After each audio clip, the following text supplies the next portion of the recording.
할렐루야. 여러분들 가끔 가다가 혹시 이런 생각 해봅니까?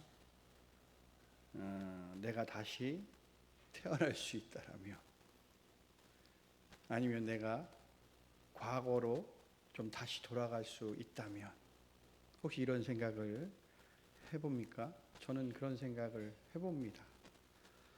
내가 좀 과거로 다시 돌아가면 전보다 공부도 좀 더 열심히 할 수 있을 것 같은데, 그래서 좋은 대학도 한번 들어가고 보고 싶은데, 그리고 제가 이제 목회를 좀 늦게 시작했잖아요.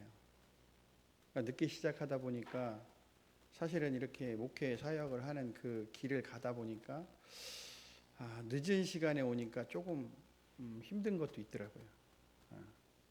그래서 조금 더 일찍 했으면 어땠을까, 그런 생각들을 해봅니다. 그런데 오늘 성경을 통해서 예수님께서 우리에게 분명하게 또 이야기하시는 것 중에 하나가 뭐냐면, 다시 태어날 수 있다. 다시 태어날 수 있다. 이렇게 말씀을 해주십니다. 근데 성경에서 다시 태어난다라는 이 말씀은 우리가 니고데모가 말하듯 모태로 다시 들어가서 우리의 육체가 다시 태어나는 것을 말하는 것이 아니죠. 그렇게 될 수도 없습니다. 오늘 예수님이 말씀하시는 다시 태어난다라는 것은 우리의 영이 맑아지고 우리의 영이 새로워져서 이전 것은 지나가고 이제는 새로운 삶을 살아가는 것, 변화의 삶을 의미하는 겁니다. 결단코 누구든지 영이 새로워지지 않는다라면 육신이 다시 태어난다라고 하더라도 그 사람은 그가 살았던 삶을 후회하고 똑같은 전철을 밟을 수밖에 없다라는 겁니다. 그러나 다시 육신이 태어나지 아니해도 성령님을 통해 우리의 영이 새롭게 되면 우리는 새로운 사람으로 새롭게 다시 태어나는 거듭난 사람이 될 수 있다라고 오늘 예수님께서는 우리에게 말씀해 주십니다. 예수님을 알기 전에 우리가 살아가고 있는 삶은 캄캄한 밤이었어요. 그냥 캄캄한 밤. 빛이 없는 캄캄한 상태에서는 여러분들 아무것도 보이지가 않습니다. 그러나 아침이 되고 태양이 떠올라 모든 사물들을 비추면 모든 것들이 밝히 보이게 되죠. 오늘 본문에서 바리새인이면서 유대인의 지도자였던 니고데모, 그는 하늘의 일을 식별하지 못하는 땅의 사람이었고 예수님을 그저 하나님의 능력을 행하는 하나님께로부터 온 선생님으로만 알고 있습니다. 아마도 니고데모는 이런 능력을 행하는 예수님으로부터 하나님의 나라를 보고자 하는 마음이 그에게 있었던 것 같아요. 그런 니고데모의 중심을 알고 계시는 예수님은 니고데모에게 어떻게 하면 하나님의 나라를 볼 수 있는지에 대한 방법을 가르쳐 주시면서 그의 영적인 안목을 오늘 넓혀 주십니다. 예수님께서 과연 니고데모에게 어떤 방법으로 다시 태어나는 기쁨을 맛볼 수 있게 해주시는 걸까? 정말 내가 영적인 눈이 열려서 하나님의 나라를 바라볼 수 있을까? 그 대답을 3절에서 얘기해 주십니다. 그 답은 거듭남이라고 말씀해요. 거듭남. 거듭남이 있을 때 하나님의 나라를 볼 수 있다라고 말씀해 주시죠. 그러나 니고데모는 이 거듭남이 무엇인지를 몰랐어요. 그럼 우리는 이 거듭남이 무엇일까? 어떻게 해야 거듭날 수 있을까? 오늘 그 답을 우리는 찾아야 합니다. 먼저 이 거듭난다라는 것은 두 번 태어난다라는 말이에요. 그런데 예수님의 말씀 가운데 이 거듭이라는 말은 헬라어 원어로 보면 아노텐이라고 하는데 이 의미가 위로부터라는 뜻을 가져요. 위로부터. 그러니까 다시 말하면 이 거듭난다라는 것은 위로부터 태어난다라는 뜻이에요. 이것이 구원의 본질이다라고 말할 수 있는 겁니다. 거듭난다라는 것은 인간 스스로가 깨달음이나 어떤 노력이나 행위를 통해서 얻을 수 있는 것이 아니라 성령님을 보내주시고 구원을 베풀어 주신 하늘로부터 오는 하나님의 능력을 통해 가능하다라는 것이죠. 그래서 오늘 본문 5절 말씀에서 예수님께서 물과 성령이 아니면 하나님 나라에 들어갈 수 없다라고 말씀하고 계시는 거죠. 그러니까 오늘 제목에 비추어서 다시 말씀을 드리면 물과 성령이 아니면 다시 태어날 수 없다라는 겁니다. 물로 거듭난다라는 말을 풀어 이야기해 보면 우리는 원래는 마귀의 자녀였어요. 그리고 죄와 사망으로 죽을 수밖에 없었어요.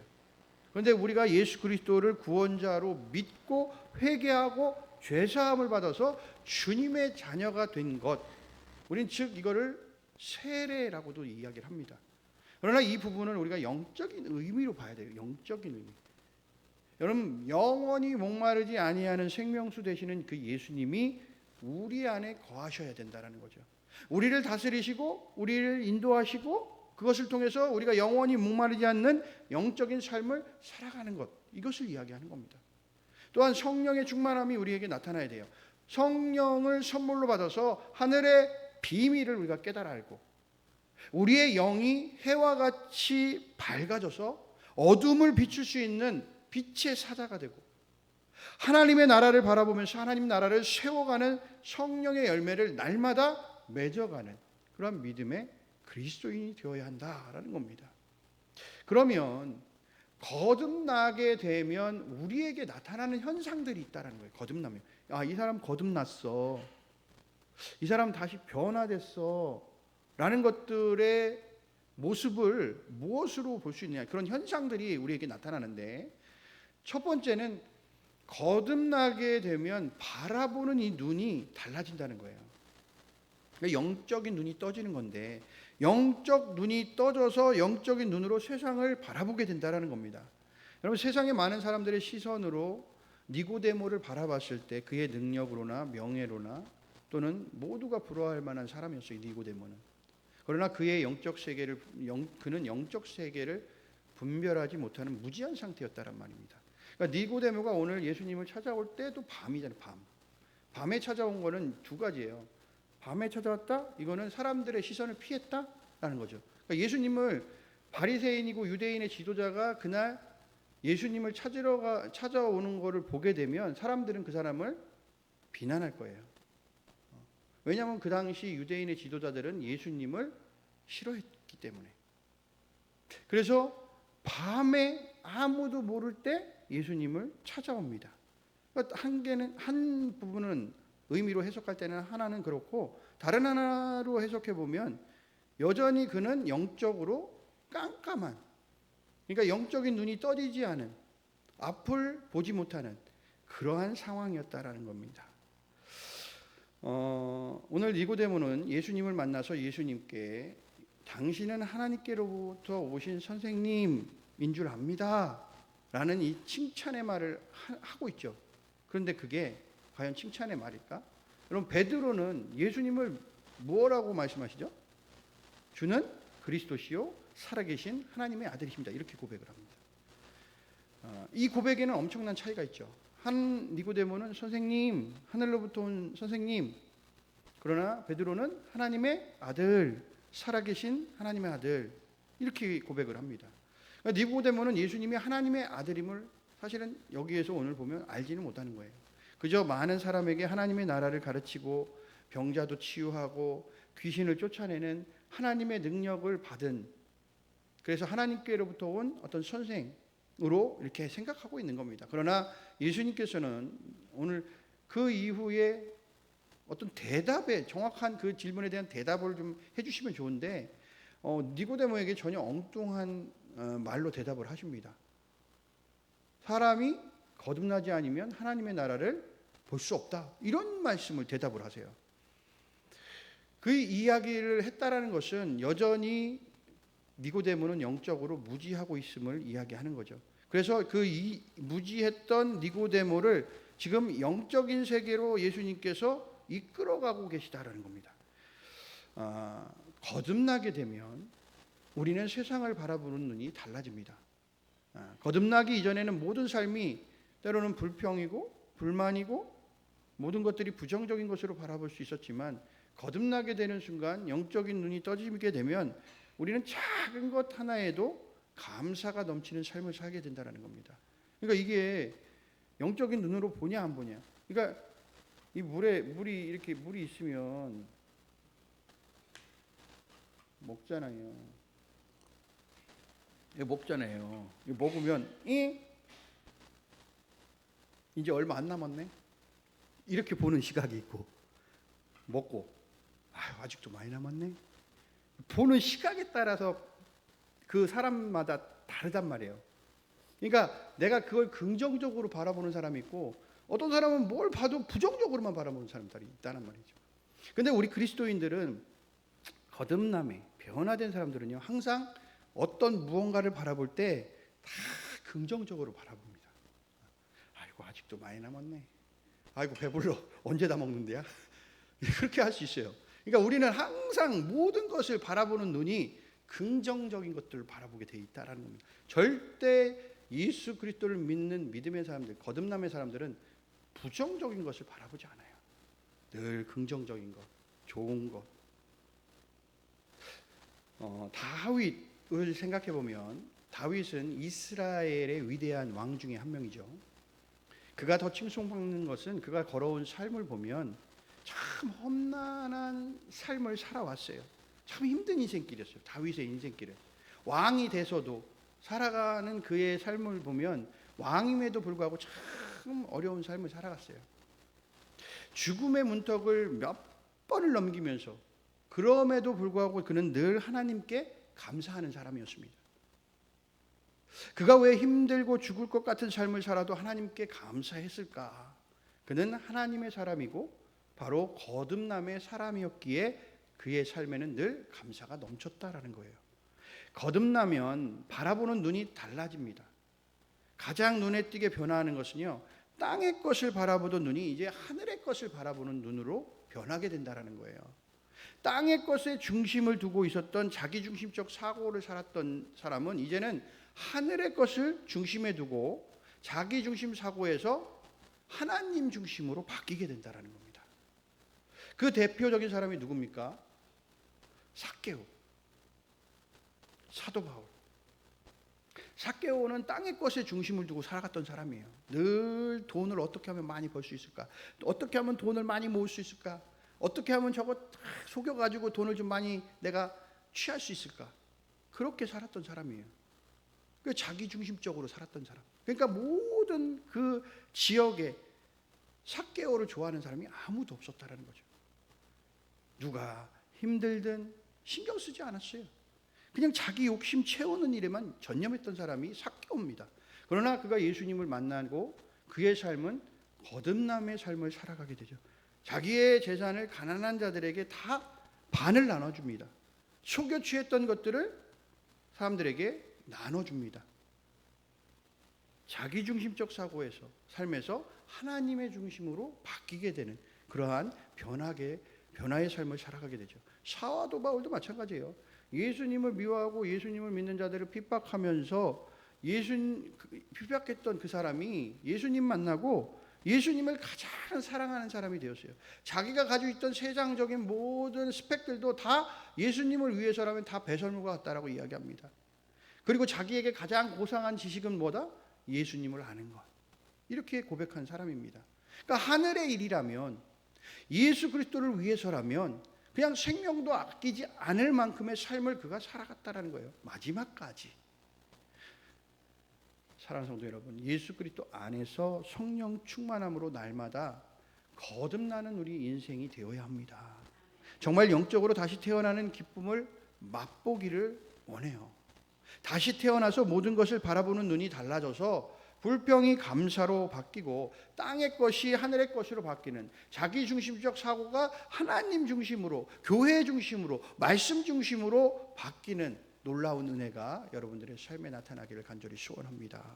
두 번째는 거듭나면 영생을 선물로 받게 돼요. 영생. 우리는 지금 이거잖아요. 영생.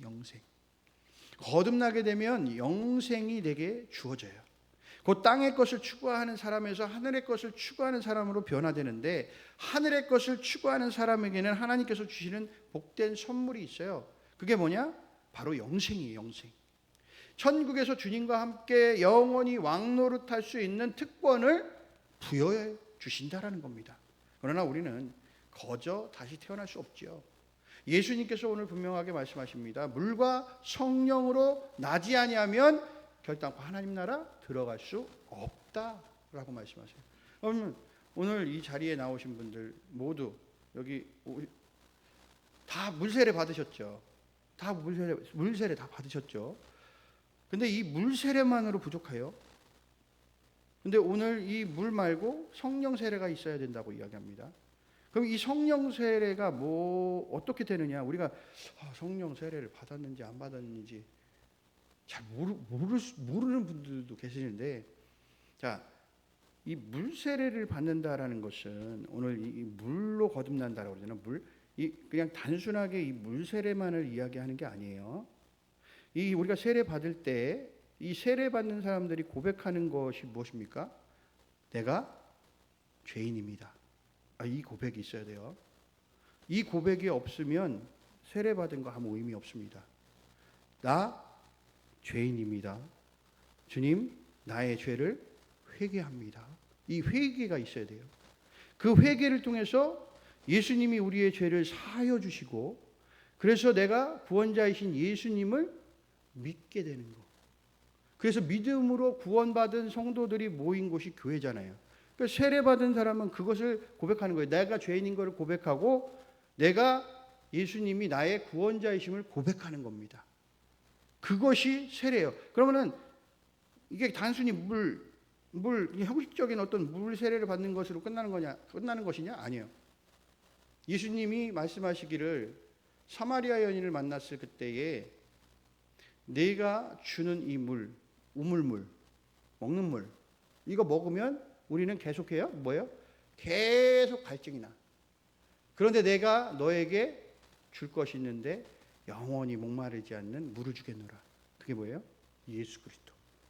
주님이 우리 안에 계시면, 그러니까 내가 죄를 회개하고 주님을 나의 구주로 받아들이면 주님이 우리 안에서 사시는 거죠.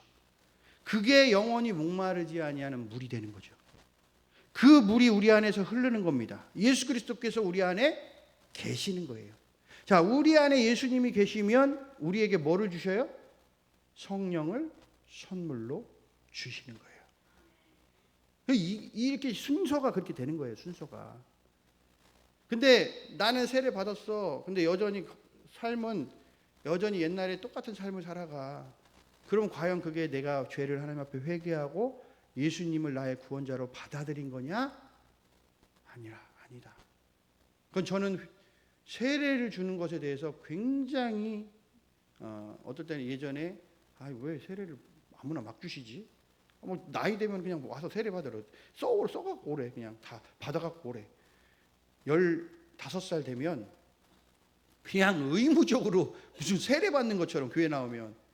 근데 그 친구들을 보면 아직도 예수 그리스도가 나의 구원자인 것을 확신하지 못해요. 못한다고. 죄를 온전히 회개했냐? 아니야. 우리는 알잖아요. 보면. 그럼에도 불구하고 그냥 형식적으로 우리는 막 세례교인 많게 하려고. 교회가. 그 뭐가 그렇게 세례교인 많은 게 그게 무슨 큰 자랑이에요? 그건 자랑이에요. 진정한 성령의 세례를 받은 교회가 많은 곳이 자랑이 돼야지. 오늘 그겁니다. 순서가. 내가 예수님을 믿기로 했어. 그래서 내가 예수님을 알아서 죄사함을 고백해. 그래서 고백하고 내가 예수님을 나의 구원자로 받아들여. 그래서 세례를 받아. 그래서 내 안에 이제 나는 없고 예수님이 사셔요. 영원히 목마르지 않게 돼. 갈증이 사라져. 영혼의 갈증. 그랬더니 주님께서 뭐예요? 성령을 우리에게 선물로 주시게 되는 거죠. 여러분, 모세가 가지고 있던 지팡이에 노뱀을 달아서 그 죽어가는 뱀에 물렸던 그들이 노뱀을 바라보면서 그들이 다시금 살아나게 되죠. 이거는 상징하는 바가 있어요. 그게 뭐냐면 십자가에 달린 예수님을 바라보면서 영생을 선물로 받게 되는 거거든요. 죽어가는 우리들, 죄악에 뱀에 물렸어, 마귀의 자녀로 살아가. 그런데 십자가에 달린 그 예수님을 보고 그 예수님을 믿으면 다시금 영원한 생명을 얻게 되는 영생을 선물로 받게 됐다는 겁니다. 그러니까 예수님이 십자가에 돌아가시면서 이 양옆에 행악자 둘이 함께 십자가에 달립니다. 그러니까 한 명은 예수님을 비방해요. 또 한 명은 그 순간 회개하고 예수님을 바라봅니다. 죽음의 순간이었지만 다시 태어나는 기쁨을 맛보게 되죠. 영생을 얻게 되는 큰 복이 그에게 임하게 됩니다. 영원히 주님과 낙원에서 함께하는 그런 은혜를 받게 되죠. 예수님의 제자들도 예수님이 승천하시기 전까지 늘 믿음이 부족한 자들로 끝없이 책망받고 살았어요. 부활하신 예수님을 만났을 때도 그 예수님이 책망하는 거예요. 항상 예수님께서도 성령님이 늘 함께 하시면서 그 능력 행하심을 제자들은 알지 못해요. 예수님이 사실은 성령 하나님이 늘 함께 하셨거든요. 세례를 그러니까 공생애를 시작하시고 요단강에서 세례를 받으시면서 성령이 비둘기처럼 예수님 머리에 앉으셔요. 그 이후부터 성령님은 예수님과 함께 하시는 거예요. 마귀에게 시험을 광야에서 40일 동안 금식 기도하시고 그때도 누구에게 끌려가셔요? 성령의 이끌림을 받아요. 그러니까 성령님은 예수님과 공생의 시간 동안 같이 함께 하셨어요. 항상. 그래서 예수님께서 하나님의 놀라운 능력들이 행해지게 되는 거예요.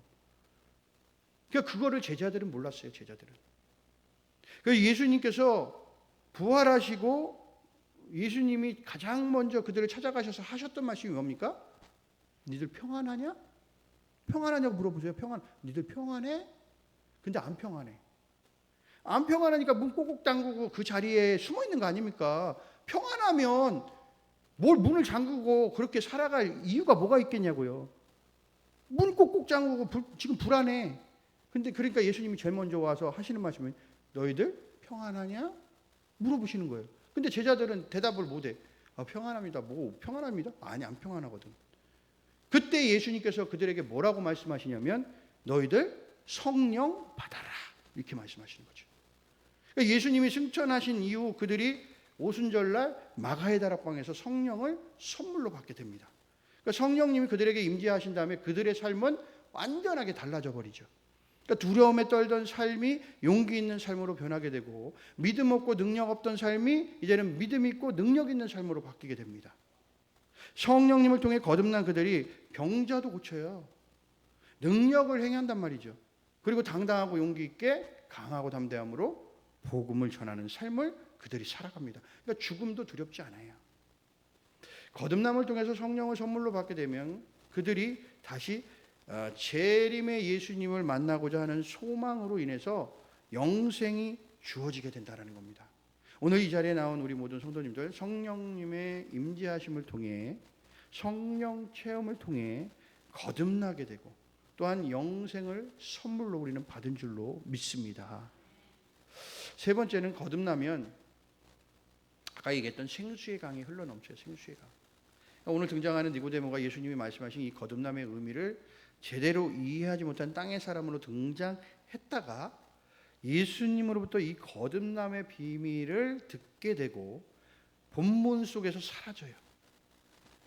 니고데모가 여기에서 보면 그 얘기를 듣고선 이제 사라진단 말이에요. 그런데 놀라운 사실은 그는 예수님이 십자가에 달리시고 무덤에 장사되신 후에 제자들이 두려워 도망칠 때에 사람들의 그 시선에 아랑곳하지 않고 모략과 침향과 섞은 것을 가지고 와서 예수님을 섬기는 모습이 나타납니다. 그게 요한복음 19장에서 나타나거든요.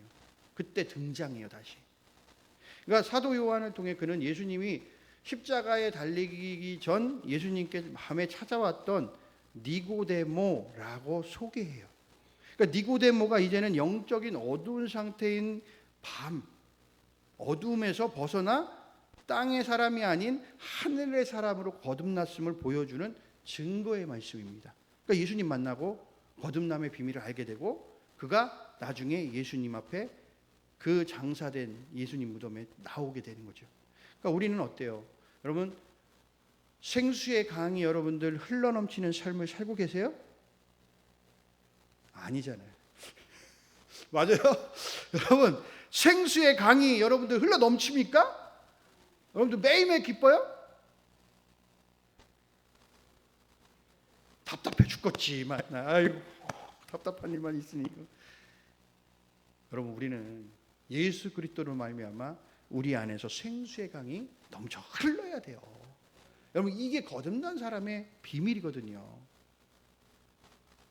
우리도 어쩌면 니고데모처럼 정확하게 예수님을 이해하지 못하고 때로는 성령 하나님의 체험을 하지 못하는 어둠의 상태에 있는 사람이 아닌지 때로는 우리 스스로 돌아봐야 돼요. 니고데모가 영적인 어두운 상태에서 예수님을 찾아와 거듭남의 비밀을 듣게 되고 영적으로 밝은 사람이 되어 나타난 것처럼 정말 우리도 위로부터 내려오는 이 거듭남을 통해 우리의 안에서 흘러나오는 생수의 강이 여러분 넘쳐 흘러야 될 줄로 믿습니다. 내 삶이 기쁨이 감사가 넘쳐야 돼요. 이런 고백이 있어야 돼요. 그래야 이게 진짜 예수 믿는 사람이지. 맨날 슬프면 슬픈 대로, 맨날 아프면 아픈 대로, 맨날 어려운 일이면 어려운 일대로 맨날 쭈구리처럼 이렇게 앉아가지고 맨날 아니요. 그러면 안 돼요. 우리는 힘들으면 힘든 대로 하나님 내게 힘 주셔서 오늘도 기쁜 삶을 살아가게 하시고 오늘도 내게 웃음이 넘치고 행복이 넘치는 삶을 살게 하옵소서. 그렇게 살아가는 거예요. 여러분 자꾸만 우울해지잖아요. 그럼 한없이 우울해져. 아프면 막 눕잖아요. 하루 종일 누워있으면 더 아파. 조금이라도 움직이고 이게 내가 살아서 내가 해야지. 제가 항상 하는 이야기 중에 그거든요. 아프신 분들 계시잖아요. 질병의 어떤 고통을 갖고 가시는 분들에게 제가 항상 하는 말 중에 하나가 그거거든요. 아플 때 그 아픔을 이겨내야 된다. 하나님이 반드시 와서 고쳐주시는 치료의 역사가 나타나지만 나 스스로도 난 안 돼. 아유, 안 될 것 같아. 회복 안 될 것 같아. 이게 아니라 그래, 나 일어날 수 있어. 나 이 병 이길 수 있어. 이러한 자기에 대한 의지와 믿음이 있어야 되는 거예요. 저는 그래서 우리 어머니를 존경해요. 저희 어머니는 다 그랬어요. 담담했어요. 처음 50대 초반에 여기 유방암이 딱 가서 왔는데 유방암이래. 저는 우리 어머니가 그런 부분을 통해서 저한테 눈물 보인 적은 처음이거든요. 제가 이제 그때 신학교 공부하려고 막 신대원 공부하려고 할 때 얘기를 그 문 앞에서 아직도 생생해요. 문 앞에서 병원에 갔다 왔는데 이렇게 암이라고 하더라. 그러면서 이게 눈물이 글썽글썽 하시더라고. 근데 원래 그 전에도 젊은 시절에 30대 때는 폐병으로 그랬어요. 그래서 저는 알아요. 그걸 약을 먹은 거. 이렇게 서랍을 열면 여기에 보건소에서 받아온 그 폐약이 폐병 결핵 약이 그냥 산더미처럼 쌓여 있었거든. 저는 그걸 알고 있어요. 어린 시절에도. 그런 거를 보내고 또 그런 상황이 다가왔는데 저는 그때도 저는 그랬어요. 별로 이렇게 뭐라 그럴까, 이걸로 인해서 쓰러질 분은 아니다. 저는 전혀 걱정 안 됐어요. 하나님 고쳐주실 거다.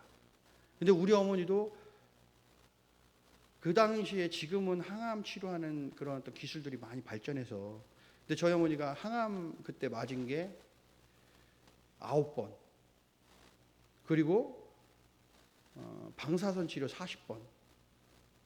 왜냐하면 여기에 임파선까지 19개가 전이가 됐었으니까. 그래서 저는 될 거라고 그래도 나는 이길 거라고. 근데 저희 어머니가 그거를 이겨내시더라고요. 사실은 항암제 맞으면은 계속 구토하고 밥도 못 드시거든요. 그러니까 그런 부분들을 이겨내시려고 본인이 그러니까 의지인 것 같아요. 의지 막 일어나야지. 하나님이 하실 거야. 나 일어나야 돼. 나 스스로도. 그러니까 결국에는 병을 고침 받더라고요. 근데 나중에 들어보니까 의사가 그러더라고요. 어머니한테 처음에는 이기라고 그랬대, 이기.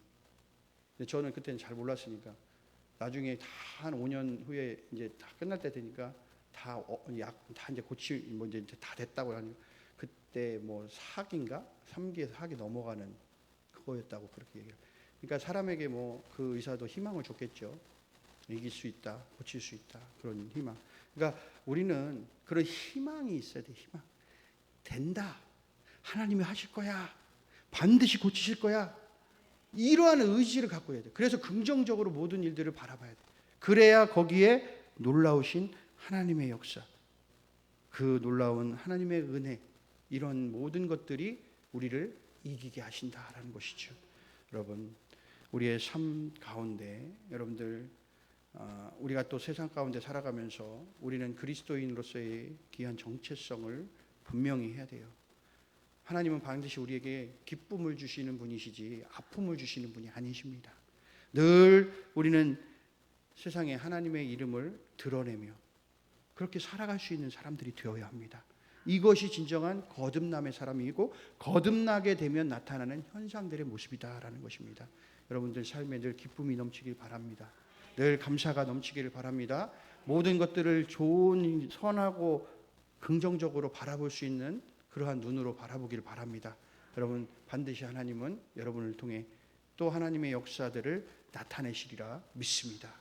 이러한 모습으로 살아가는 저와 여러분이 되기를 주님의 이름으로 간절히 소원합니다.